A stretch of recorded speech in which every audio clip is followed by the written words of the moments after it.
This video is part of my Sims 2 Ultimate Visual and Gameplay Guide. I will have a link to the full video down below, but per my subscribers' request, I'm also uploading the video in part, so make sure you check out the playlist. Don't forget to back up your game first before attempting anything in this video. And remember, not everything you see is achievable because of different screen dimensions, editing, rendering, and PC specs. Hi guys, and welcome to my Sims 2 Ultimate Visual and Gameplay Guide. I want to start out by saying that this is all based on my own experience and preferences when it comes to, playing The Sims 2. I will be talking about the visual aspects of the game like reshade, custom content, and settings.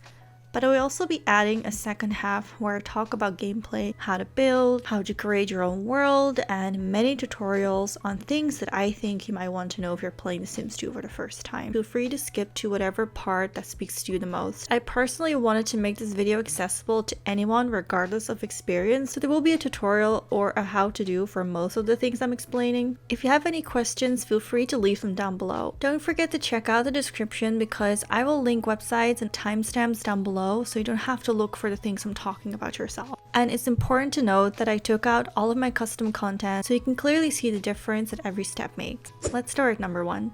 Settings and performance. Before you start The Sims 2, keep in mind two things: your PC specs and the dimensions of your screen. For this part, I'm going to assume that you already installed The Sims 2 and have set the game options to however you like. These are my game options. Unless your graphic card cannot run The Sims 2 in HD settings, you always want to set everything to the max.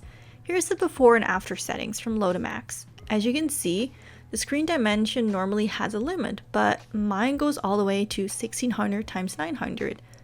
This is my max because my screen isn't any wider, but if you have a bigger screen, you can increase the size. Let me show you how to do this. First, locate your downloads folder and go into your most recent expansion. For me, since I have everything, that is Mansion and Garden. So you want to go into Mansion and Garden stuff, TS data, res, and convict. There are a few things we want to do.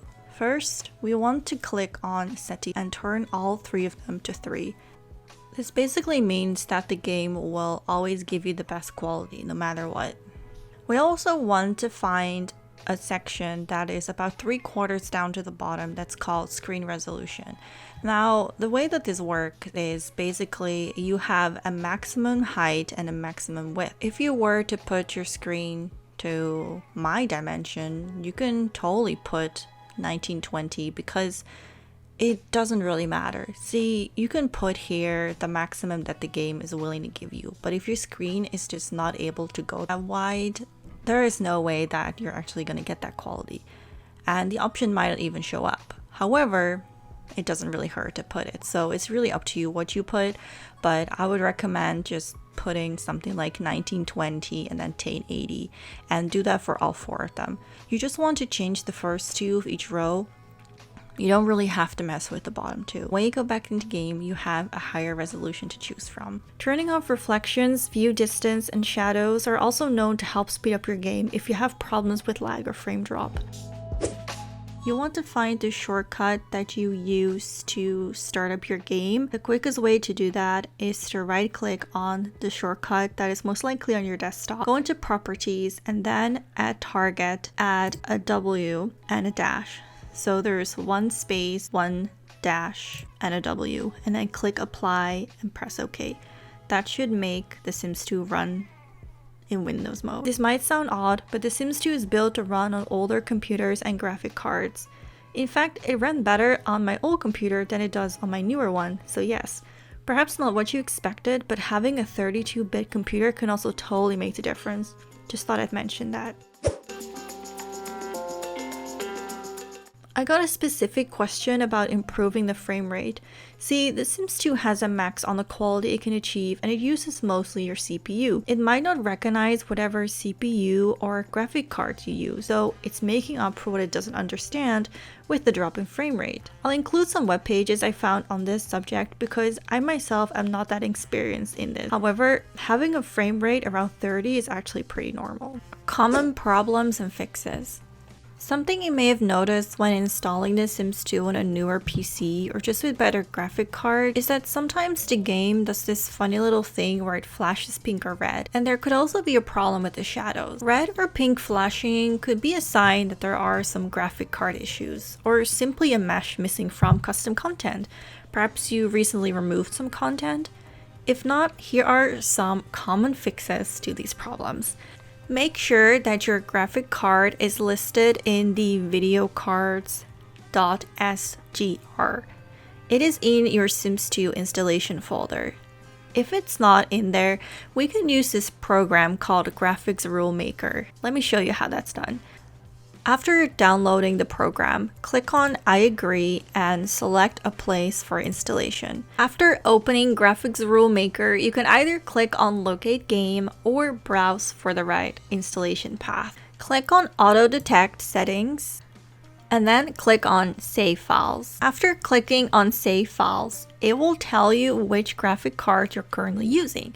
I am using a GeForce GTX 1050 and this is missing in the video card database. So by saving the files, it will automatically add them. Of course, we want to click on yes. There is also a 4 GB patch you can try and install.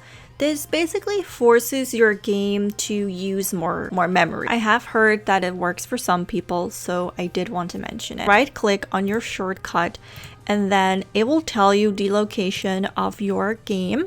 This is the application that, loads up your game. This is the one you want to patch. So we're going to click on open. It says that now it has been patched. That's all you do to patch it, and I guess give it a try. You might want to try reinstalling the game if the problem still occurs after this.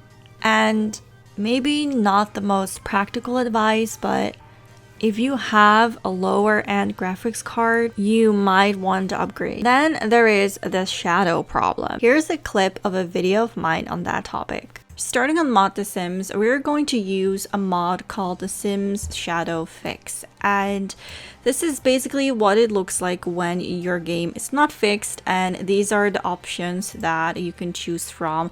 There are some known issues, but I think it is all worth it in the end. So you do want to go ahead and read this. We can do two things. We can use or restore our shadows in graphic rules, or we can just go ahead and install this mod. First, let's pick a version. So this just depends on what kind of, shadow you want. For me, I do really like the strong one, so I'm going to be downloading number 4.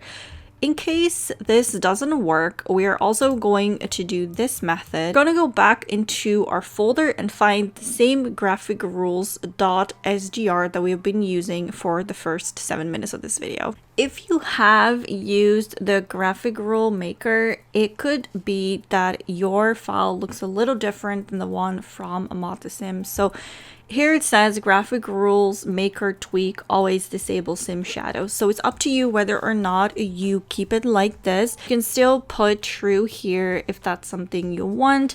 You can try it. You can always change it back. It just depends on you and what your wishes are, but feel free to try this. If this mod on its own doesn't work, see if it works for you after doing this. Pretty confident that the mod itself will work. If you want to turn the shadows back on, you can simply open Graphic Rules Maker again and unselect that option. I'm actually going to leave mine on false and I am going to install this mod. You want to put this file into downloads. Now, as you guys can see, I actually don't have a folder called downloads or mods.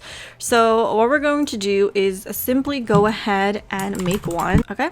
And then we'll just go ahead and drag this file into here. And this is what that looks like. And then we're going to go ahead and open up our game and see if that fixed anything. As you can see, we're currently a game and there is no black box.